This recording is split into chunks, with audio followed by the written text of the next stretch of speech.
Hello friends, welcome back to my YouTube channel Giri studio. నేను మీ గిరి. ఎలా ఉన్నారు అందరూ? నేను చాలా బాగున్నాను విత్ బ్లెస్సింగ్స్. మనం మొదలు పెట్టుకున్నట్లుగానే లలితా సహస్రనామంలోని 1000 నామాల్ని, వాటి అర్థాన్ని తెలుసుకునే ప్రక్రియలో నిన్నటిదాకా మనము 31 నామాల అర్థాన్ని, అమ్మవారి వైభవాన్ని, ఆ జగన్మాత అయిన లలితా త్రిపుర సుందరి దేవి అనుగ్రహంతో విజయవంతంగా తెలుసుకోవడం జరిగింది. అయితే ఇవాల్టి రోజున 32 మరియు 33 నామాల అర్థాన్ని, ఆ జగన్మాత వైభవాన్ని తెలుసుకునే ప్రయత్నం చేద్దామా? రండి. మొట్టమొదటిగా మనం ప్రతిరోజు చేసుకునేలాగానే అమ్మవారి ధ్యాన శ్లోకంతో తెలుసుకునే ప్రక్రియను మొదలుపెట్టుకుందాం.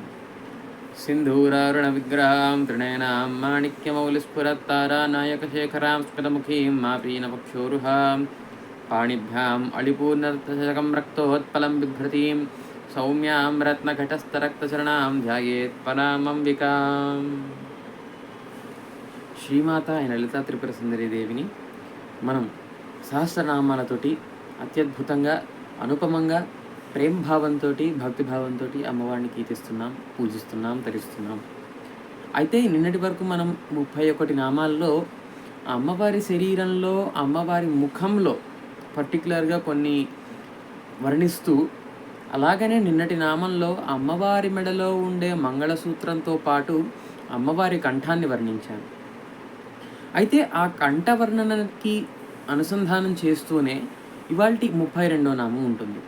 మొట్టమొదటిగా మనం 32వ నామాన్ని అనుసంధానం చేసుకొని తర్వాత ఆ నామం యొక్క అర్థాన్ని తెలుసుకునే ప్రయత్నం చేద్దాం. రత్నగ్రైవేయ చింతాకలోల ముక్తా ఫలాన్విత అని అంటున్నారు 32వ నామంలో. దీని అర్థం ఏంటి? రత్నగ్రైవేయ చింతాక లోలముక్తా ఫలాన్విత. లోలముక్తా ఫలము అంటే ముత్యాలు. ఇప్పుడు ఇక్కడ ఏమంటున్నారు? రత్నగ్రైవేయ చింతాక లోలముక్తా ఫలాన్విత అంటే రత్నాలు పొదిగినటువంటి మరకతము. చింతాకు పథకం అంటారు కదా, మన సీతమ్మ వారికి రామదాస్ గారు చేయించారు. అలాంటి చింతాకు పథకంలో రత్నాలు పొదిగినటువంటి చింతాకు పథకం దేనికి ఉందంట? ముత్యాల హారానికి జత చేసింది.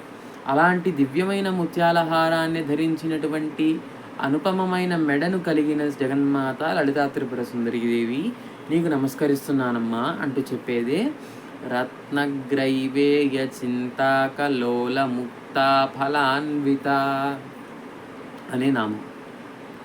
ఇందులో ఈ రత్నగ్రైవేయ చింతాకలోల ముక్తా ఫలాన్విత అనే నామంలో మనకి ఏది సిగ్నిఫికెన్స్గా చూపిస్తున్నారు అంటే, చింతాకు పథకం అనే దాంట్లో వీళ్ళు పర్టికులర్గా చెప్పేది ఏమిటంటే, మంచిగా మరకతం పొదిగుంటుంది అనమాట. మనకు మామూలుగా మరకతం లింగాల్లాగా దొరకడమే చాలా అరుదు, చాలా కాస్ట్లీ అనమాట. కానీ అలాంటిది ఆ జగన్మాత లలితా త్రిపుర సుందరీ దేవి ఉండేదే చింతామణి గ్రహం. చింతామణి అంటే అది గ్రీన్ కలర్లో మరకతంలాగా ఉంటుందన్నమాట. అంతటి దివ్యమైన వైభవము, అంతటి దివ్యమైన శోభతోటి విలసిల్లే తల్లి అని అమ్మవారిని వర్ణిస్తూ చెప్పే నామమే రత్నగ్రైవేయ చింతాకలోల ముక్తా ఫలాన్విత. తెలుసుకున్నారు కదా 32వ నామాన్ని. ఇక 33వ నామానికి వెళ్దామా? కామేశ్వర ప్రేమరత్న మణి ప్రతిపణస్థని అని అంటున్నారు. ఈ నామం కొంచెము అలా ఉంటుంది, కానీ అమ్మవారి వైభవాన్ని వర్ణిస్తున్నాం కాబట్టి మనం ఏ రకంగా కూడా దీన్ని చెడుగా తీసుకోవడానికి ఉండదు. ఇక్కడ ఏమంటున్నారు? కామేశ్వర ప్రేమరత్న. కామేశ్వరుడి ప్రేమ అనేది ఒక రత్నం లాంటిది అంటున్నారు. ఆ రత్నం అల్లాటప్పాగా దొరికేసేదిగా చాలా అరుదైన రత్నం. కామేశ్వర ప్రేమరత్న మణిప్రతిఫణస్థని.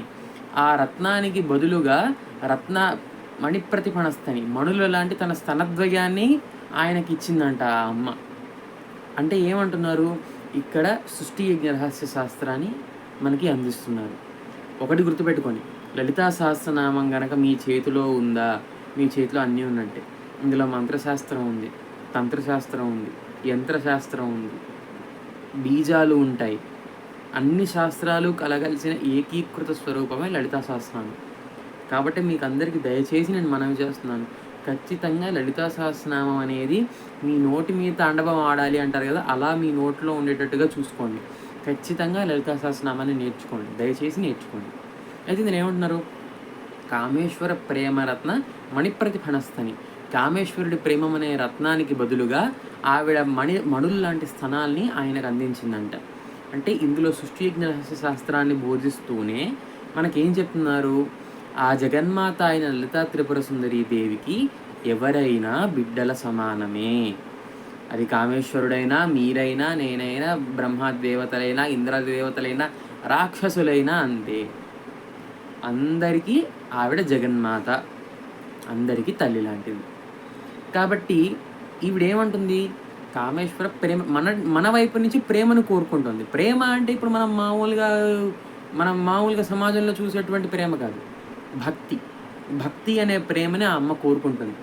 మీరు నన్ను నమ్మి నా వైపు ఒక అడుగు వేయండి, మీకు ఏం కావాలన్నా చూసుకునే బాధ్యత నాది అని చెయ్యిని అందించే చల్లని తల్లి మన లలితా త్రిపుర సుందరికి.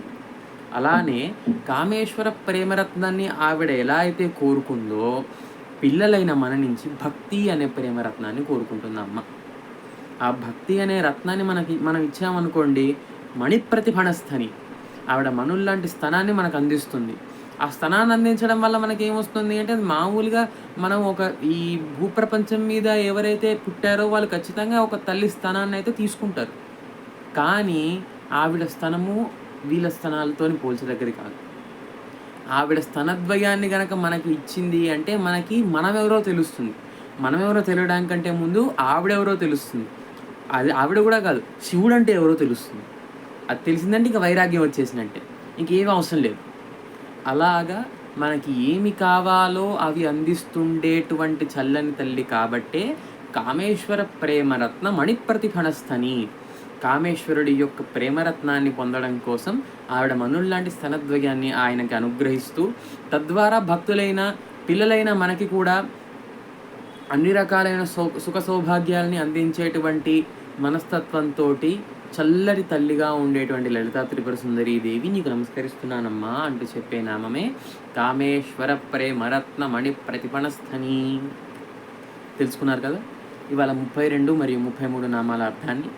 మరిన్ని నామాల అర్థాల కోసం, మరిన్ని ఇన్ఫర్మేటివ్ వీడియోస్ కోసం మన ఛానల్ గిరీష్ స్టూడియోని సబ్స్క్రైబ్ చేసుకోవడం మాత్రం మర్చిపోకండి. ఈ వీడియోని దయచేసి లైక్ చేసి మీ ఫ్రెండ్స్ అండ్ ఫ్యామిలీకి షేర్ చేసి కింద పక్కన ఉన్న సబ్స్క్రైబ్ బటన్ క్లిక్ చేసి మన ఛానల్ గ్రోత్కి సపోర్ట్ చేయవలసిందిగా కోరుకుంటున్నాను. మరిన్ని నామాల అర్థాలతోటి రేపటి వీడియో కలుసుకుందాం. అంతటి వరకు సెలవు. నమస్కారం.